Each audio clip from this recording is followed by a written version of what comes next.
আসসালামু আলাইকুম, সুমাই সাব্বির ডেইলি ভ্লগে সবাইকে স্বাগতম। তো ঈদের মধ্যে বাবার বাড়িতে গিয়েছিলাম, আর বাবার বাড়িতে গিয়ে গাছের আম পেড়ে খাবো না এটা তো হতে পারে না। আর গাছের আম কিন্তু পেড়ে খেতে দারুণ মজার। তো এই জন্য ভাবলাম সকাল সকাল ঘুম থেকে উঠে আম খাওয়ার মিশন শুরু। এদিকে আপনাদের ভাইয়া আম খেতে লেগে গেছে আর কি।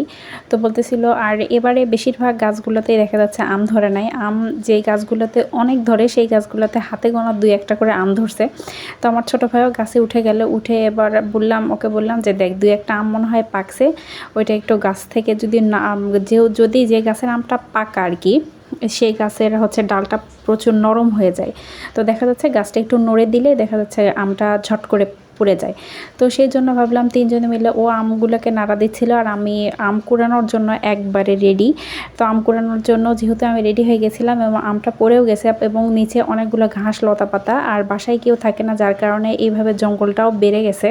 তো সেখান থেকে আমি আম কুড়িয়ে নিচ্ছিলাম। এই পাশে দেখলাম আব্বু আবার কিছু ওলের গাছ লাগিয়েছে। তো ওলের গাছগুলোও দেখলাম বেশ সুন্দর হয়েছে।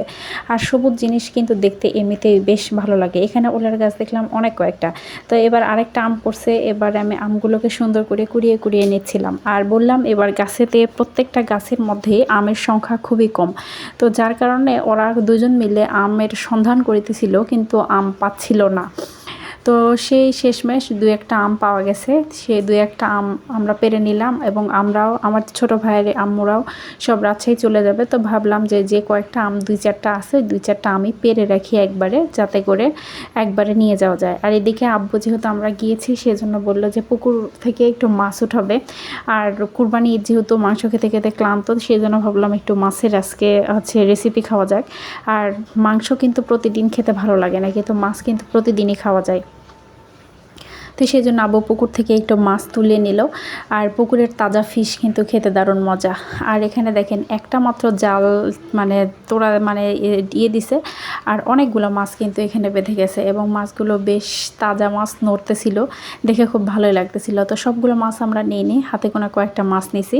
আর সবগুলো যেগুলো ছোট মাছ সেগুলো পুকুরের মধ্যে আবার নতুন করে ছেড়ে দিয়েছি। এই যে দেখেন মাছগুলো কিন্তু বেশ সুন্দর।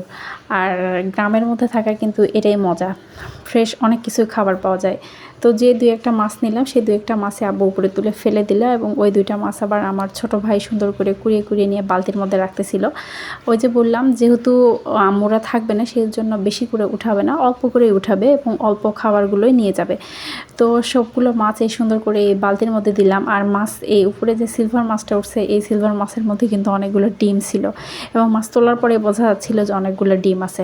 তো আবার আমার ছোট ভাই আম পাড়ার জন্য চলে গিয়েছে। ওই যে বললাম যে অল্প কয়েকটা আম আছে, তো বললো, আম্মুও বললো আমিও বললাম যে ঘটনা হচ্ছে সবগুলো আম একসাথে পেরে নাও, যাতে একবার ওরাও নিয়ে যেতে পারে, আমিও হয়তো বা দু একটা নিয়ে আসলাম এই আর কি। এখানে এই জন্য আমার ছোট ভাই আর কি দুই চারটা আম পেরে দিল।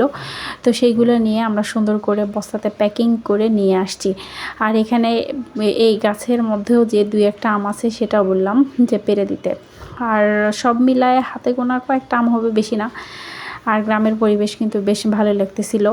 তো অনেকদিন পর যেহেতু গিয়েছিলাম থাকতেও বেশ মজা লাগতেছিল। তো আজকের ভিডিওটা আমাদের এই পর্যন্ত, সবাই ভালো থাকবেন, আল্লাহ হাফেজ।